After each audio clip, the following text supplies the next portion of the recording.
50 Cent is finally revealing what was never allowed to make it into the Diddy documentary. He's allegedly preparing to expose everything in Season 2. Netflix refused to air these details, but 50 Cent says the truth is coming out anyway. According to him, major storylines were cut, not because they were untrue, but because they were considered too explosive. And if you got a wild party and P. Diddy puts on that wild party and, he sets everybody up. Like if you were an intelligence agent, like a Jeffrey Epstein type deal, that'd be the way to do it. Big old crazy party, get everybody loose. And get the cameras Get them rolling. the yayo. Get them the yayo. And everything else. Get them everything you need. Get fired up. Get those cameras rolling. And now you got everybody under wraps. What a twisted web some folks weave. Diddy may be behind bars, but his reach in the industry allegedly hasn't disappeared. Sources claim some top Netflix executives once had close ties to him, and that's why 50 Cent was blocked from telling the full story. Diddy doesn't need legal threats anymore. His connections are enough to influence and steer the narrative. That documentary, and if 50 do another one, and I heard he's going to put it on YouTube or do whatever he's going to do, Puff ain't going to have nothing to do with that. Puff ain't going to have nothing to do to try to stop that because he can't. Because if he could stop it, it would have been stopped. You know why he can't stop it? Because Puff know people right there at Netflix. Don't think he don't. And I don't know if this guy still worked for them, but he was part of the flavor unit, Shakim. He was part of the flavor unit. He was good friends. He was cool with Puff and them. Flavor unit and them, Queen Latifah and them, they was cool with Puff. If Puff would have sent a cease and desist over there and they could do it and he had the power and they wasn't right, they would have been done it. You see it's still rolling, right? It's still going on, right? He ain't got that power no more. You understand? Now, could he sue them because they use his likeness or use something and stuff like that? I don't know. I'm not that versed in they using him. You understand? If they can steal your whole damn idea, your whole damn idea, why can't they steal your whole damn intellectual property? Several of the most disturbing claims linked to Diddy were completely left out of the Netflix documentary, even though 50 Cent had already raised them beforehand. These accusations were reportedly too intense for Netflix to handle. The freak-off tapes, the alleged celebrity helpers, and most dangerously of all, the voices of the actual victims. Also, like people that are elites, and that's their thing. Like their thing is to do something that is horrible, and it's not available to other people. So it's like, I think there's like a sickness that people have when they have power, like extreme power, and then what else can I do? What else can I do? What else is what else is taboo? What else is forbidden? Like all this Diddy shit that's coming out. Like I was just gonna say, doesn't that sound topical? Jesus Christ! The first day of the trial, did you pay attention to any of that stuff? I looked at it for like 10 minutes this morning, and I was like, I gotta stop. I can't look at this. Well, what freaks me out is the people sitting in the courtroom listening to it.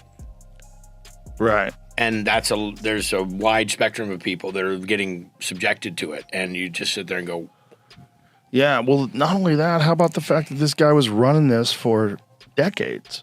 He was doing this for decades to who knows how many people, and everybody was scared to talk about it. It's now widely accepted that Diddy took advantage of young artists and child stars entering bad boy records. Justin Bieber has suggested that real things were happening away from the public eye. Usher has hinted at the same dark reality. The question now isn't what happened, it's when these victims will finally receive justice. It was hard for me being that young and being in the industry and not knowing where to turn, and everyone, telling me they love me and, just turn their back on you in a second.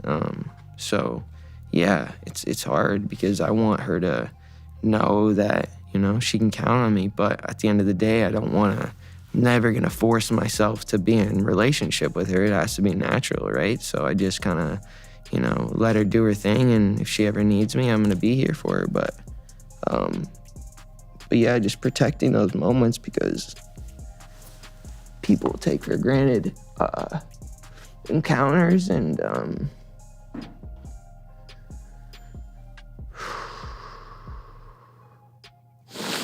yeah. So yeah, I just want to protect her, Hollywood insiders claim powerful figures pressured Netflix to remove key sections of the documentary, the full list of Diddy's alleged allies, and those who protected him at every stage was never meant to surface.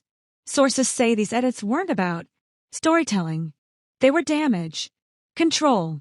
Netflix allegedly feared exposing names that still hold power across entertainment, politics, and business, because once revealed, there's no taking them back. 50 Cent was not done with Diddy. I knew 50 Cent was not done with Diddy. He just confirmed that he has more stuff on Diddy that he couldn't even fit in the 4 episodes in the new Netflix Diddy documentary. With 50, it is so hard telling what this man got his hands on, but he said this in reference to the videos that he got of Diddy before he went to jail. A lot of the personal footage of Diddy has shocked a lot of people.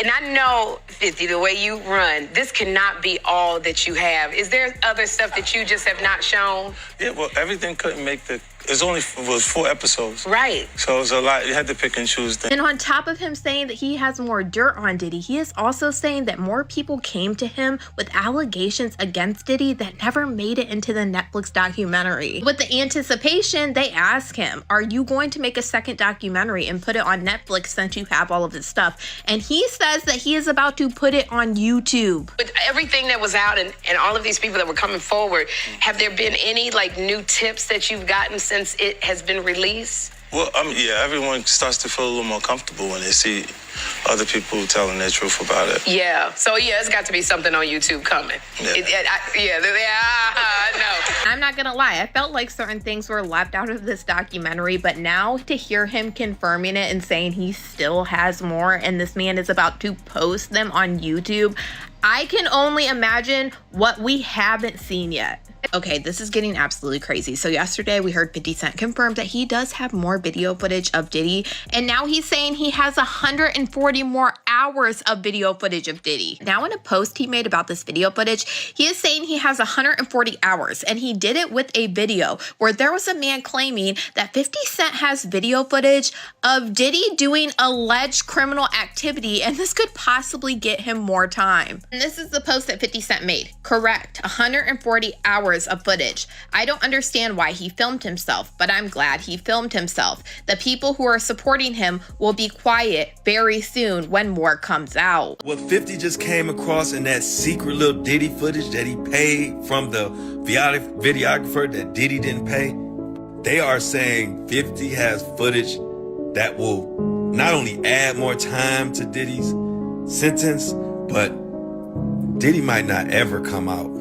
Listen up, check this out. Now y'all know that footage that where Diddy is behind the scenes talking to his lawyer and all of this stuff, and people like, damn, what was Diddy recording it? Well, Diddy was recording it because he thought he was about to beat the case. So he wanted to do a Netflix documentary. Didn't pay the guy, and then 50 got all 140 hours of footage of secret Diddy tactics. Well, there's a guy named Neil who was mentioned in the court, works right up under Diddy, was organizing everything.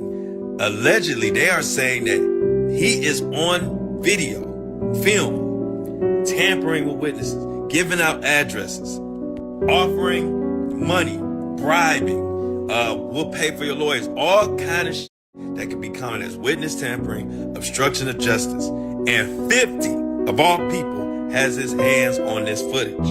And I'm hearing that this could implicate Diddy's lawyers in some bullshit. They could be charged. It is getting wild. And I'm hearing that this 50 Cent documentary is just the tip of the iceberg, and I like it. Wasn't only the victims that Netflix chose to leave out. Tupac's family was completely excluded from the series, despite the fact that they've been actively digging into his case since last year. The family has openly stated they believe the truth was deliberately buried. According to them, money, fear, and influence silenced witnesses.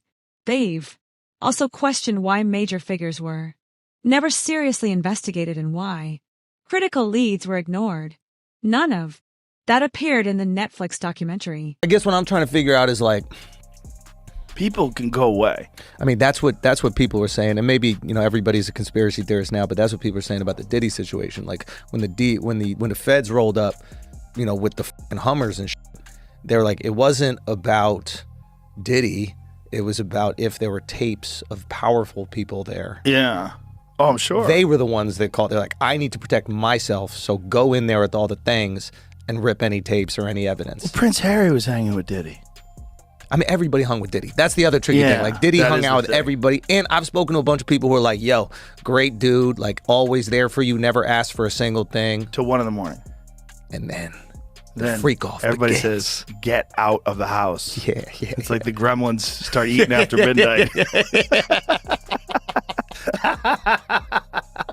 Everybody who tells the stories like, I saw I go upstairs and these dudes are like right on the couch. Yeah. And then I go in this room and these guys are Even Diddy's direct contact with Tupac's family was erased from the story.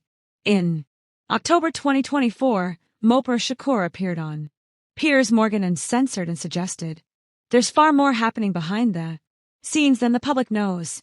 He revealed that Diddy personally called him in 2008, claiming his innocence.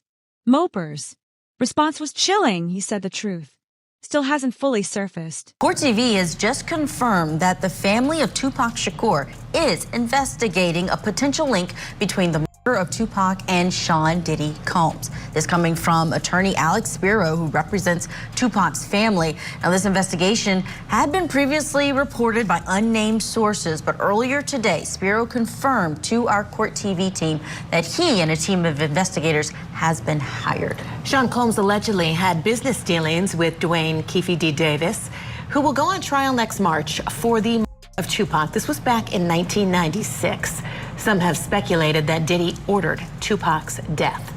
That, of course, is just a theory at this point, and we are monitoring the developments in both the Tupac murder trial and the federal indictment of Sean Diddy Combs. So a lot of information to come. The documentary also seems to avoid one major reality. Diddy wasn't acting alone. Sources describe a larger operation with former employees, artists, and industry insiders all playing a role. Many later admitted they sensed something was wrong but stayed silent. Speaking up meant being erased from the industry. That silence didn't just shield Diddy, it protected everyone connected to him. Now the industry's anger is turning directly toward 50 Cent executives who spent years guarding their images, publicists who controlled the narrative, and artists who chose to look away are suddenly under the spotlight. That's why the backlash is so aggressive. It's not about loyalty, it's fear. 50 Cent isn't just exposing Diddy. He's exposing them. What's interesting to me about your involvement in this is that Diddy actually called you after an LA Times article in 2008 alleging he'd been involved in your brother's death. What did he say that day when he called you?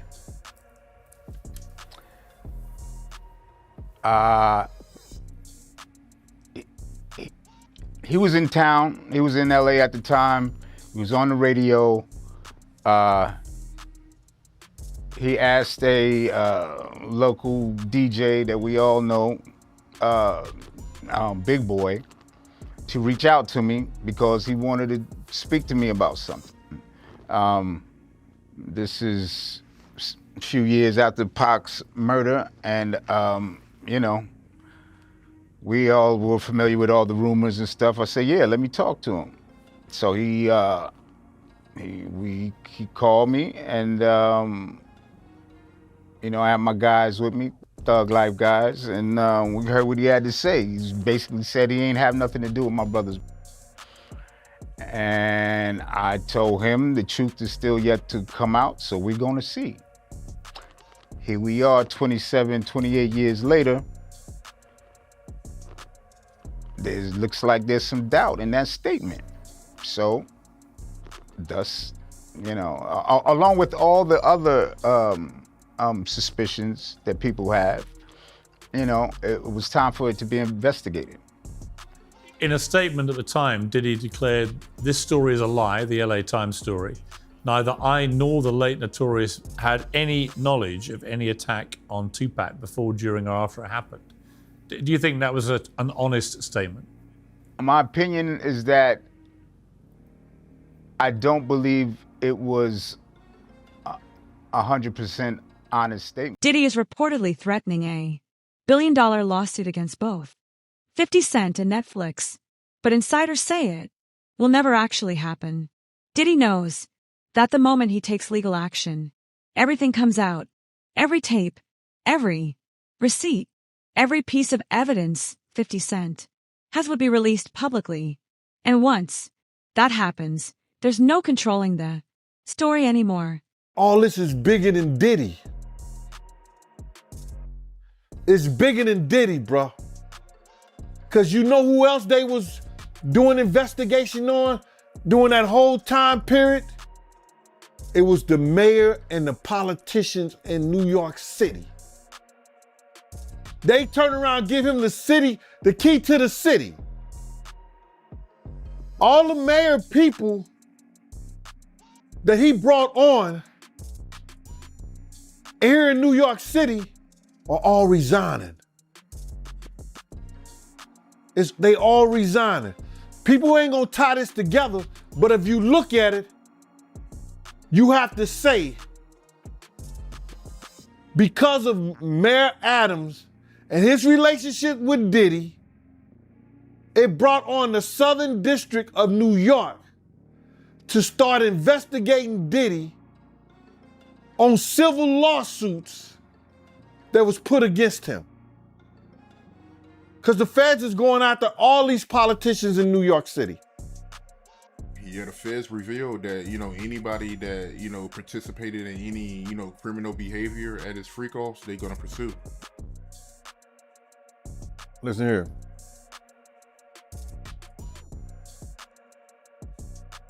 The mayor here take like 15 spoons of sugar in his coffee. So it's all a possibility. Do you think it's any celebrities on them tapes? Bro, he gave celebrity parties. So what you think?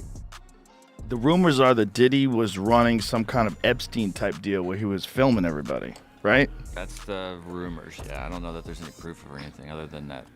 The thing is, like, we're getting the rumors from the internet, and the internet thinks that the Taliban took out that bridge in Baltimore. So it's like, who knows?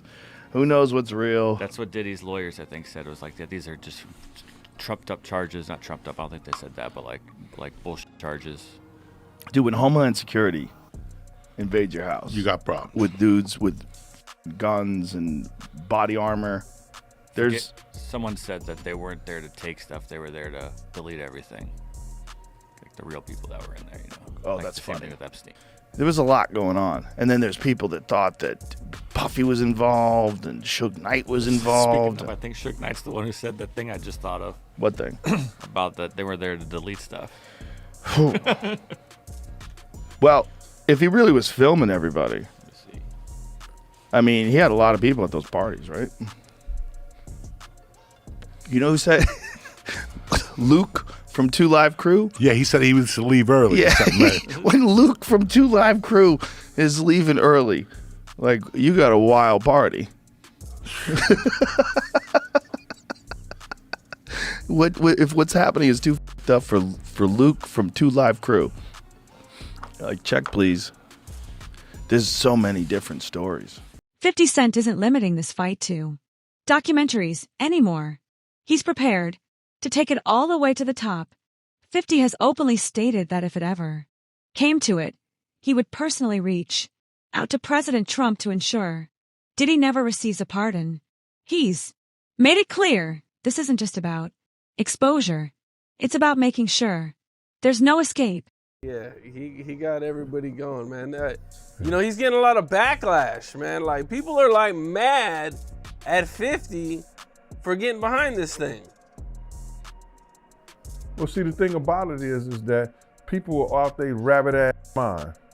And they gonna sit up here and they gonna say some stuff like, they try to make it up like, it's because of a girl, it's because of a woman. A man that can have any woman in the damn world, you understand, go any parts of the world, find beautiful women all over the world, that's willing to do whatever he wants to, I'ma be mad because this dude got this one? Nah, it's bigger and it's more than that. They don't want to say it. A lot of these cats out here don't want to tell the truth behind it. You understand? When 50 was out here, you know, trying to get into, well, he was writing for most of Puff stuff. He was writing for artists. He was writing for different people. LL, Puff, whatever he can get money at, you know what I'm saying, to do some writing and stuff like that. Jam Master Jay had him writing something like that. So Fifth was writing. Then when he did How to Rob the Industry cat joint, he's supposed to be the next one to come out of New York. You understand what I'm saying? He gets in this beef, you know what I'm saying, with Murder Inc., Ja, Irv Gotti, Supreme them. They try to eliminate him. Then Puff and the other people put a tag on him where it's that, yo, don't let him make no money. Don't sign him. You ain't gonna have none but problems. They put a bad tag on him. You understand? He gotta go to the West Coast and with Dre and Eminem to get his deal. You understand what I'm saying? So they put this tag on him to stop him from eating his craft. You understand? They try to kill him, you understand? Because they got a problem with him. And then you supposed to have some love, so people who try to take you out of here, try to stop you from eating and everything like that. Diddy was a part of that too. He was a part of. Many believe Diddy avoided a life sentence purely because of his fame. Reports claim one juror was actually a fan of Diddy, making it hard to believe bias didn't play a role. Kirk Burrows, the co-founder of Bad Boy, echoed the same concern. According to him, the jury wasn't objective, they were starstruck. And that admiration may be exactly how Diddy walked away. 50 Cent's highly anticipated documentary about Sean Diddy Combs is officially here. And we hear from two jurors from the Diddy trial, some accusers who spoke out for the documentary, and 50 Cent got his hands on some footage that Diddy claims belongs to him. We have to find somebody that'll work with us that has dealt in the dirtiest of dirty business. We're losing. I reached out to Sean Combs' spokesperson, who tells me that the reason why that personal footage exists is because Sean Combs has been documenting his own life since he was 19 years old. They say that this footage was captured from a personal videographer hired by Sean Combs. If Sean Combs watches this, what do you think he's going to feel? Like, wow, this is amazing. I think he's gonna say this is the best documentary I've seen in a long time. Because you'll see people saying that. I mean, he may feel a different way about pieces and bits of it, but he knows the truth.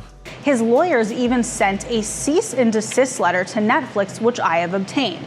I reached out to Netflix and they referred me to a statement from the documentary's director who says, quote, "It came to us, we obtained the footage legally and have the necessary rights." 50 Cent don't give a damn. He don't give a damn.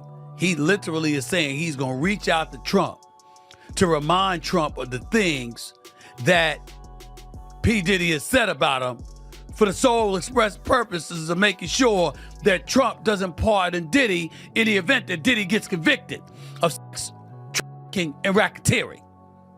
That's what 50 Cent is sworn to do. And I gotta admit to you, that's wild. Damn, you know you got an enemy there when the man want to go out of his way to contact the president, you know, and clearly he has some kind of inroads where he can get to President Trump so President Trump can hear him. He's basically saying, yo, brother need to go. Jurors in the Diddy doc that I am very briefly in show us two very different perspectives that combine to create the not guilty verdicts on the big charges. This one is a fan. She liked day 26. But you can see the glitter in her eyes from being around Puff. It's like she went to a concert. She's excited to share moments with him, to look at him during the trial, to feel the same things as him, to see him doing the same nod that he did during Making the Band. She's won over by the fame, and I'm sure that's part of why some of these jurors voted not guilty. But this man knows and cares nothing of Puff's fame. But he says, why did she keep going back to him like they were lovers in a crazy relationship? This is a complete misunderstanding of trauma bonds, as well as a complete misunderstanding of how Cassie was personally, financially, and professionally yoked to Diddy. Throughout the trial, people said, why didn't she just leave? Which is essentially what this man is saying. Why didn't she just leave? She explained that her career was tied to him. He kept her broke. When she talked about leaving, he threatened to release the freak-off tapes. He threatened her mother. And whenever she actually did run away, he sent his bodyguards to go and bring her back. So there was no way for her to leave.